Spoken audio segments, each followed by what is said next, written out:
at Timpanogos Cave, there's actually 3 caves that people see on a cave tour. The first cave is Hansen Cave. It was discovered in 1887 by Martin Hansen. He was a resident of American Fork City, and he was in the mountains.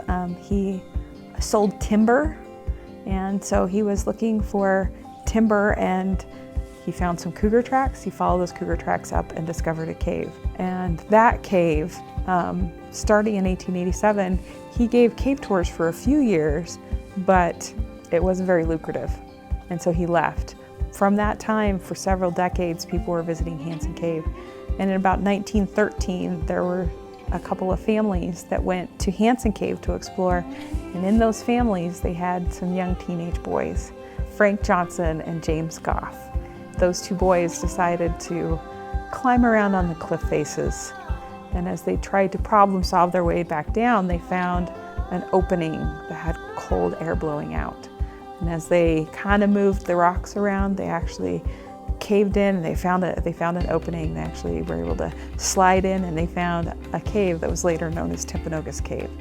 James Goff and his father were really, really excited about this find in particular. They went to the expert who would know a lot about caves and a lot about geology, and they came to John Hutching, a naturalist that lived in Lehigh. The 3 of them filed a mine claim on Timpanogos Cave called the Lone Star Lode in 1915. So this is a picture of John Hutching in front of the natural entrance to Timpanogos Cave before there were doors or lights or trails.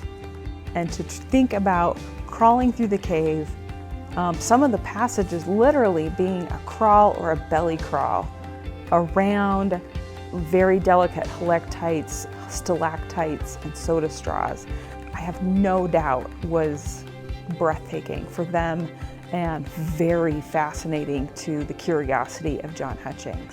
And during that time period, he did make several geologic collections and samples through the caves.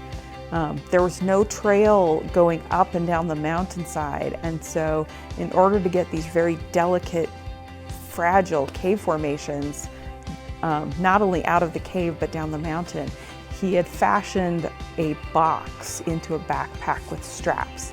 And so he was able to fill the box with sawdust, and he could put the delicate cave formations inside the sawdust box and then wear that box as a backpack as he could scramble up and down the mountainside in order to get them.